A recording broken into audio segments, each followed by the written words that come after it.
우리에게 주시는 하나님의 말씀은 누가복음 22장 39절에서 46절까지의 말씀입니다. 예수께서 나가사 습관을 따라 감람산에 가시매 제자들도 따라갔더니 그곳에 이르러 그들에게 이르시되 유혹에 빠지지 않게 기도하라 하시고 그들을 떠나 돌 던질 만큼 가서 무릎을 꿇고 기도하여 이르시되 아버지여, 만일 아버지의 뜻이거든 이 잔을 내게서 옮기시옵소서. 그러나 내 원대로 마시옵고 아버지의 원대로 되기를 원하나이다 하시니 천사가 하늘로부터 예수께 나타나 힘을 더하더라. 예수께서 힘쓰고 애써 더욱 간절히 기도하시니 땀이 땅에 떨어지는 핏방울같이 되더라. 기도 후에 일어나 제자들에게 가서 슬픔으로 인하여 잠든 것을 보시고 이르시되 어찌하여 자느냐, 시험에 들지 않게 일어나 기도하라 하시니라. 아멘.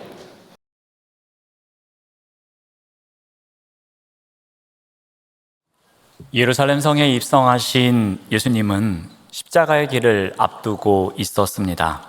이때 예수님께서 제자들에게 다음과 같이 말씀하십니다. 누가복음 22장 36절 말씀을 봅니다. 이르시되 이제는 전대 있는 자는 가질 것이요 배낭도 그리하고 검 없는 자는 겉옷을 팔아 살지어다 라고 말씀하십니다. 지금까지는 제자들이 사역할 때에 전대, 배낭, 신발 이런 여유분이 없어도 전혀 문제가 없었습니다. 현지에서 다 공급받을 수 있었습니다.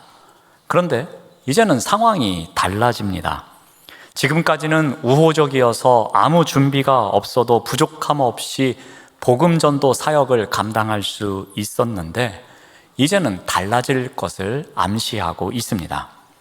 예수님께서 십자가에 달리신 이후부터는 고난과 핍박으로 점철될 것을 예고하고 계십니다. 예수님께서는 심지어 이런 말씀도 하십니다. 밤의 추위를 견디기 위해서 필요한 겉옷까지도 팔아서 검을 준비하라고 말씀하십니다. 즉 제자들은 대적자들로부터 자신을 방어해야 할 험난한 시대가 올 것을 말씀하시는 것입니다. 자, 그런데 제자들은 예수님의 말씀을 문자적으로 이해했습니다. 그래서 어떻게 하는가 하면은 누가복음 22장 38절 말씀을 봅니다. 그들이 여짜오되 주여 보소서 여기 검 둘이 있나이다. 대답하시되 족하다 하시니라. 제자들은 검 두 자루를 내어 보입니다. 그리고 예수님께 예수님 여기 검 두 자루가 있습니다. 우리는 준비가 다 되었습니다 라고 말합니다. 그러자 예수님께서는 냉랭하게 답변을 하십니다. 됐다 라고 말씀하십니다. 너희들 지금 뭔가 잘못 이해하고 있는데 그런 이야기가 아니야 라고 말씀하시는 겁니다. 그들은 예수님께서 싸울 준비를 하라는 뜻으로 오해했던 것 같습니다. 그래서 검 두 자루를 가지고 와서 예수님께 보이자 예수님께서는 그게 아니라고 족하다라고 말씀하십니다. 자, 그렇다면 예수님께서 말씀하신 칼을 준비하라라는 명령의 의미는 무엇이겠습니까? 앞으로 새로운 날이 다가옵니다. 어려운 날이 다가옵니다. 그러면 그때에 목숨을 바쳐서라도 믿음을 지킬 것을 강조하고 있는 것입니다. 즉 영적 능력의 칼을 준비하라는 예수님의 말씀입니다. 예수님께서는 이제 감난산으로 올라가십니다. 그곳에서 기도하십니다. 제자들과 함께 대화도 나누십니다. 그곳에서 예수님께서는 간절한 기도를 통해서 앞으로 제자들이 살아갈 때에 이 어려움이 닥쳐오는 그때에 어떻게 이겨내어야 하는지, 그때를 위해서 영적 능력의 칼을 어떻게 준비해야 하는지를 오늘 말씀을 통해서 가르쳐 주십니다. 오늘 말씀을 통해서 제자들에게만 들려주시는 말씀이 아닌 이 시대에 우리가 어떻게 영적 능력의 칼을 지닌 채로 살아가야 할지를 오늘 말씀을 통해서 우리가 살펴보고자 합니다. 자, 먼저 영적 능력의 칼을 준비하기 위해서는 유혹에 빠지지 않도록 기도하는 것이 필요합니다. 오늘 본문 40절 말씀을 봅니다. 그곳에 이르러 그들에게 이르시되 유혹에 빠지지 않게 기도하라 하시고, 예수님은 감람산에 도착하셔서 제자들에게 말씀하십니다. 얘들아, 기도하자라고 말씀하십니다. 그런데 그냥 기도하자라고 말씀하지 않으시고 유혹에 빠지지 않게 기도하자라고 말씀하십니다. 여기에 빠지다라는 단어가 조금 특징이 있습니다. 이것은 누군가 또는 무엇인가의 영향권 아래로 들어가다라는 의미가 있습니다. 즉, 죄가 유혹을 합니다. 근데 그 유혹에 빠졌다는 것은 어떤 의미입니까? 그 죄의 영향권 안에 들어갔다는 것입니다. 그래서 그 죄에 종속되어서 살아가고 있는 것을 말합니다. 이것이 유혹에 빠지다라는 의미입니다. 이제 제자들은 새로운 시대를 살아갈 것입니다. 그러한 가운데 다양한 유혹이 제자들을 흔들 것입니다. 심지어 예수님을 부인하도록 유혹하는 일도 생깁니다. 예수님께서 걸어가신 길과는 전혀 다른 방향으로 가도록 유혹하는 일도 생길 것입니다. 그동안 믿었던 것이 하루아침에 무너지는 일이 생기도록 유혹하는 일도 생길 것입니다. 그래서 예수님께서는 이러한 유혹에 빠지지 않도록 너희들이 깨어서 기도해야 한다, 쉬지 않고 기도해야 한다, 이것을 가르쳐주고 있는 것입니다. 너희들이 쉬지 않고 기도해야지 유혹을 당할지라도 그 유혹에 빠지지 않게 될 거야. 혹 유혹에 빠지더라도 다시 회복시켜 주시옵소서 라면서 하나님께 그 힘을 달라고 기도해야 한다고 가르쳐주고 있습니다. 근데 여러분, 우리가 이 말씀을 통해서 한 가지 적용점을 찾아본다면 우리는 어떤 유혹을 경계해야 하는가라는 생각을 해봅니다. 우리가 가장 경계해야 할 유혹이 무엇일까를 생각해 봅니다. 그것은 모든 것을 내가 할 수 있다는 유혹입니다. 나에게 주어진 물질이 있습니다. 이 물질로 나는 내가 모든 것을 할 수 있어 라는 유혹이 우리에게는 끊임없이 밀려온다는 것입니다.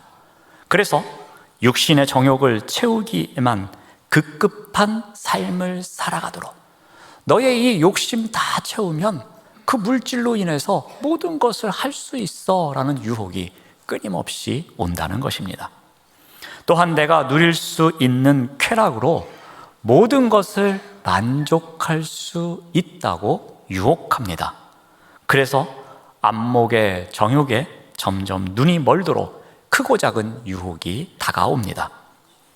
나만 홀로 할 수 있다는 이기적 생각을 가질 때도 있습니다. 윤리적, 도덕적 가치관이 무너지고 있음에도 불구하고 나는 모든 것을 다 할 수 있어, 이렇게 착각할 때도 있습니다. 그래서 이생의 자랑에만 관심을 갖도록 유혹하는 일이 많이 있습니다. 다양한 각도에서 모든 것을 내가 할 수 있다는 유혹이 끊임없이 우리를 이끌어갑니다.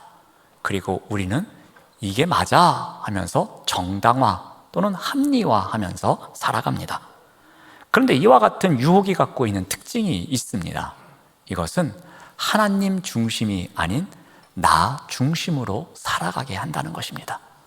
모든 것을 내가 할 수 있다는 유혹이 하나님이 필요 없다는, 그래서 하나님 중심이 아닌 나 중심으로 살아가게 유혹한다는 것입니다. 이러한 유혹이 우리의 삶의 방향을 좌로나 우로나 치우치게 할 때가 많이 있습니다. 신앙을 가진 우리도 예외가 아닙니다. 이 유혹에 우리가 빠지기도 하고 그것으로 인해서 죄를 지을 때도 있다는 것입니다. 자, 그런데 우리가 기억해야 할 중요한 것이 있습니다. 우리가 유혹과 죄에 굴복할지라도 우리가 바라보아야 할 십자가가 있음을 우리가 꼭 기억해야 할 것입니다.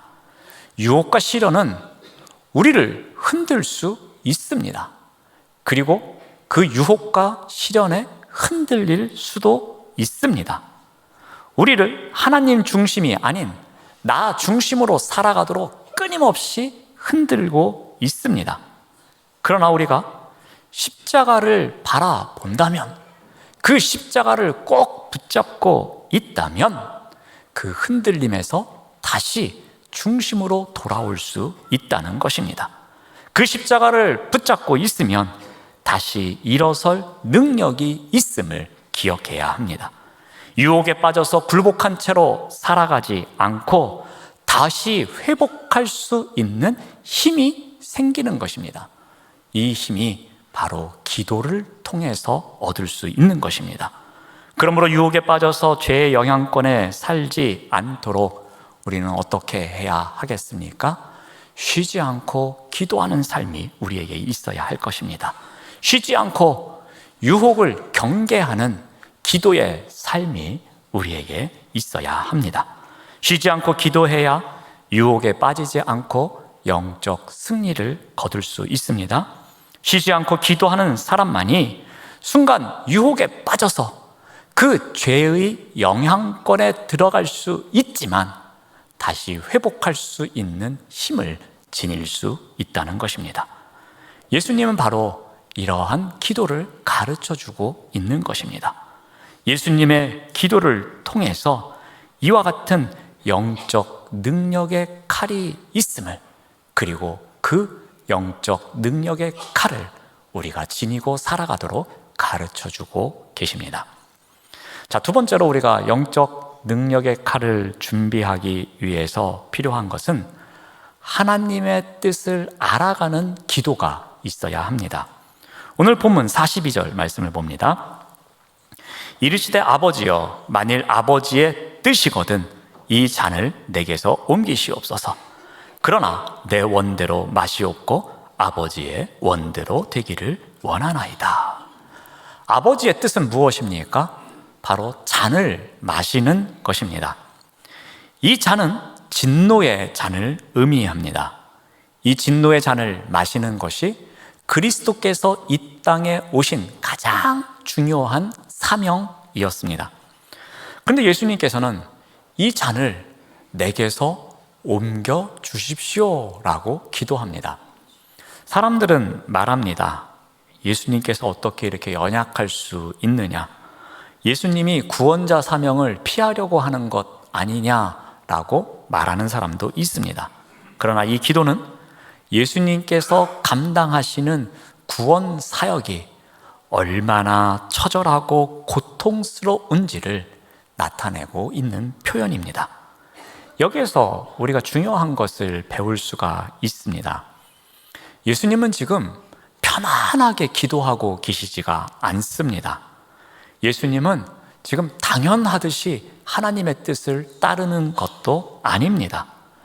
땀이 핏방울 되도록 애절하게, 간절하게, 그리고 온 마음을 다하여, 온 힘을 다하여 기도하고 계십니다.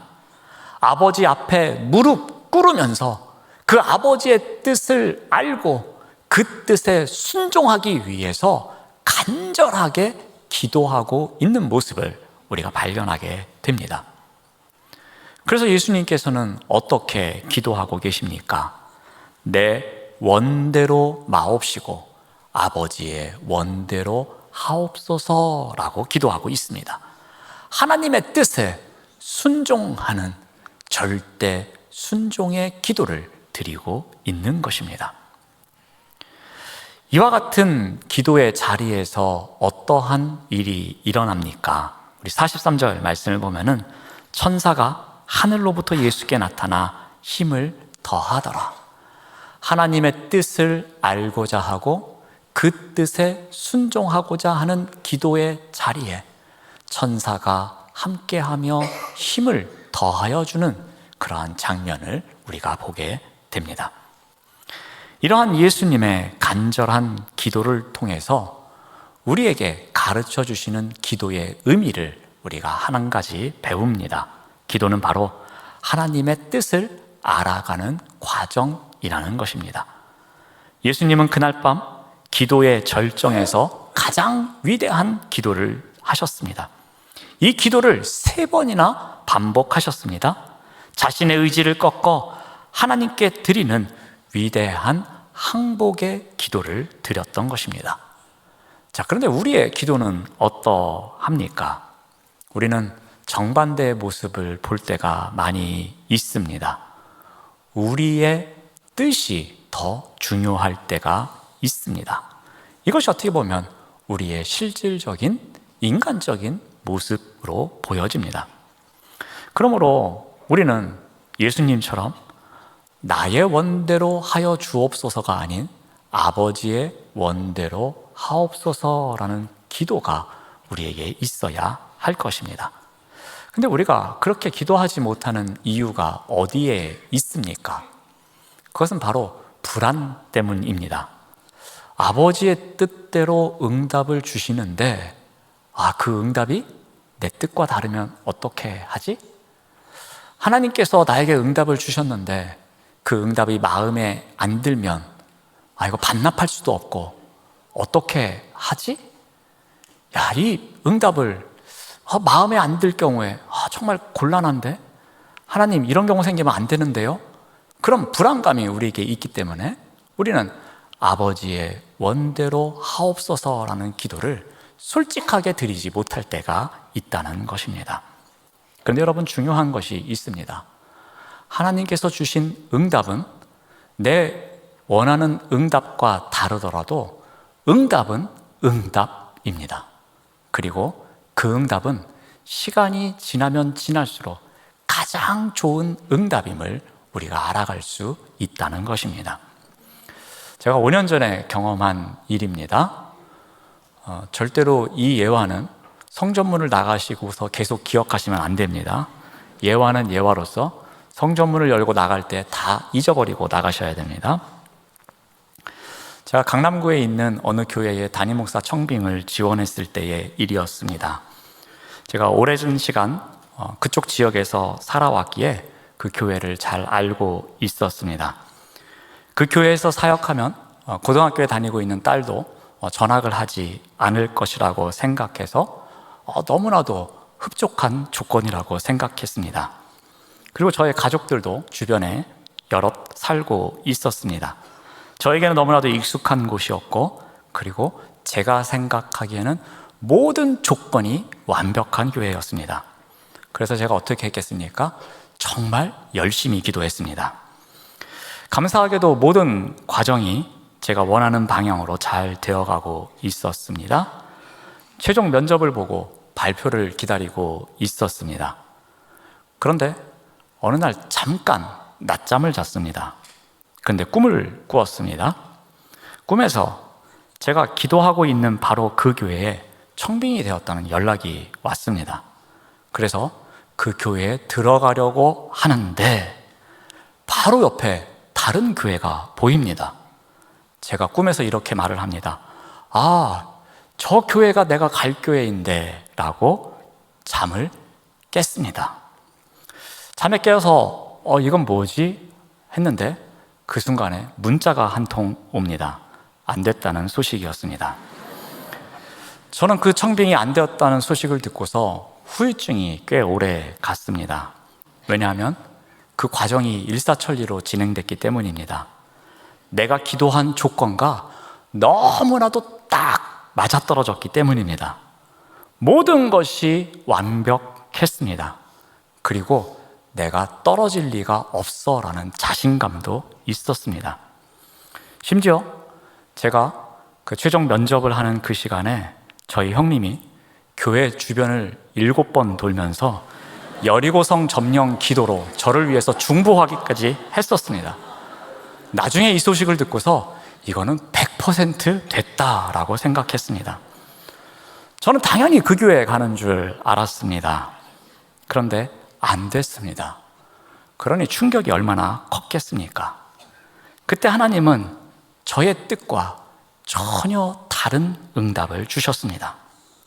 그때 저는 그 응답을 인정하는 것이 정말 힘들었습니다. 그래서 후유증이 오래 갔습니다. 그런데 중요한 것은 그 응답 또한 하나님이 주신 응답이었다는 것입니다.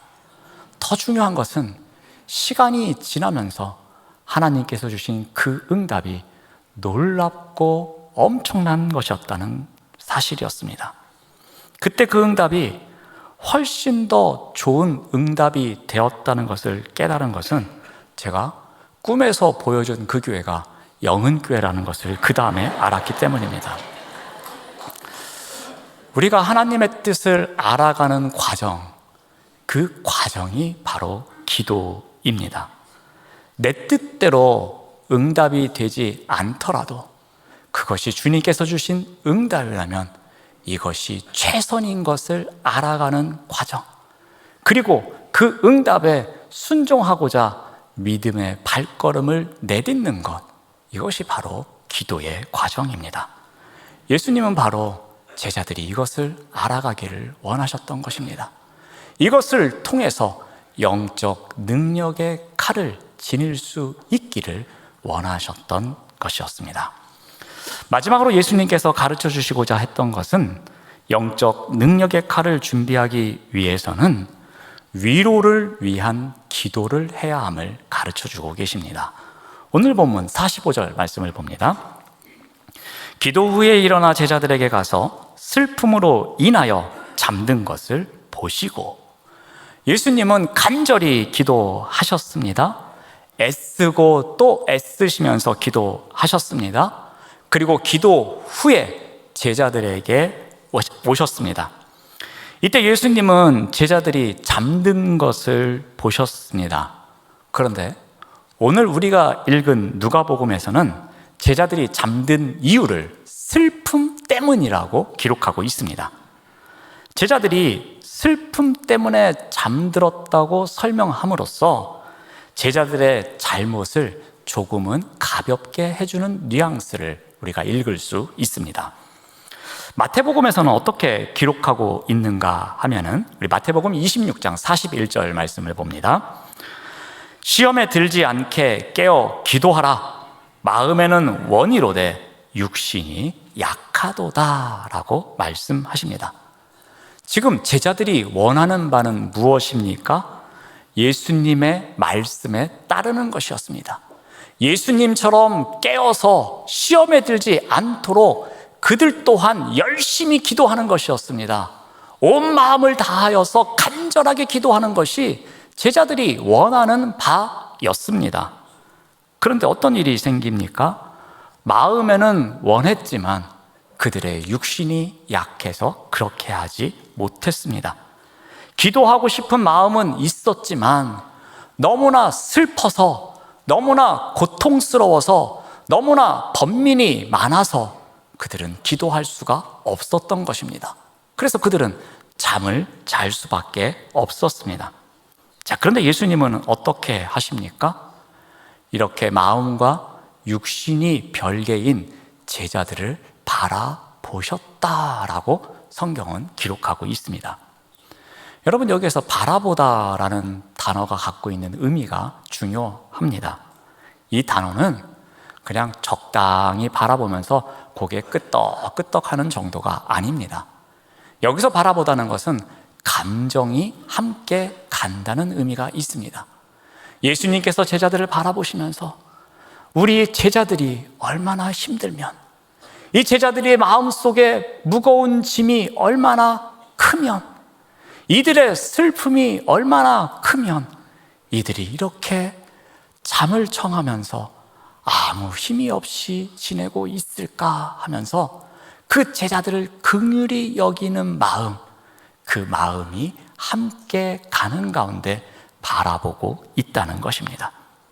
예수님은 지금 깨어 기도하지 못하는 제자들을 책망하는 것이 아닙니다.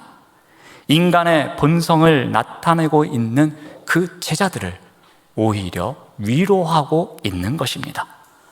마음은 원하지만 그렇게 하지 못하는 제자들을 긍휼의 시선으로 바라보고 있는 것입니다. 그들을 위해서 간절히 기도하고 계시는 예수님의 마음이 보이고 있는 것입니다. 책망보다는 위로를 통해서 제자들에게 필요한 영적 능력의 칼이 무엇인지를 가르쳐주고 있는 것입니다. 앞으로 너희들이 당할 그 영적 위기의 순간, 끊임없이 밀려오는 유혹, 그 고통의 순간, 어려움의 순간에 너희들이 어떻게 이겨내야 하는지, 어떠한 영적 능력의 칼이 필요한지를 이 위로의 시선을 통해서 가르쳐주고 있는 것이었습니다. 이 위로의 시선은 바로 제자들을 위로하는 기도였으며, 너희 또한 이와 같은 위로의 기도를 힘입어서 살아가야 함을 가르쳐주고 있는 것이었습니다. 제가 신대원 다닐 때에 아주 멋진 교수님이 한 분 계셨습니다. 늘 개량 한복을 입으시고 에코백에 책을 잔뜩 넣어서 들고 다니시는 분이 계셨습니다. 이 교수님께서 어느 날 매우 의미 있는 말씀을 하셨습니다. 여러분, 수업 시간에 맨 뒷자리에 한번 앉아 보십시오. 그리고 학생들 한 명 한 명의 뒷모습을 바라보십시오. 그리고 누가 유난히 힘든지, 누가 유난히 외로워 보이는지 그 한 사람을 찾아보십시오. 그리고 그 한 사람을 위해서 기도해 보십시오. 만일 여유가 된다면 그 한 사람에게 다가가서 차 한잔 하자고, 밥 한 끼 같이 먹자고 위로해 보십시오. 여러분이 학교 안에서도 힘든 사람들에게 관심이 없는데 어떻게 목회 현장에 나아가겠습니까? 라면서 저희들에게 아주 귀한 훈계의 말씀을 해주신 적이 있습니다. 어찌 보면 예수님께서 제자들을 바라보고 있는 그 예수님의 마음을 배울 수 있도록 우리에게 가르쳐준 가르침이었습니다. 위로의 기도가 얼마나 중요한지를 깨닫게 해주는 말씀이었습니다. 그렇다고 제가 예배 시간에 맨 뒤에 앉으시라고 하는 이야기는 아닙니다. 그만큼 위로가 필요한 사람에 대한 관심이 중요하다는 것입니다. 그리고 그 관심이 우리의 기도로 나타나야 할 것입니다. 기도는 바로 이러한 위로를 배워가는 자리, 이러한 위로를 전하는 과정입니다. 예수님처럼 위로의 기도가 필요한 사람을 위해서 우리 또한 간절히 기도할 수 있는 영적 능력의 칼이 우리에게 있어야 한다는 것입니다. 사랑하는 여러분, 예수님의 간절한 기도를 통해서 우리가 무엇을 배울 수 있겠습니까? 그 기도를 통해서 우리에게도 영적 능력의 칼이 필요함을 오늘 말씀을 통해서 우리가 배워봅니다. 유혹에 빠지지 않도록 방어하는 기도가 우리에게도 있어야 할 것입니다.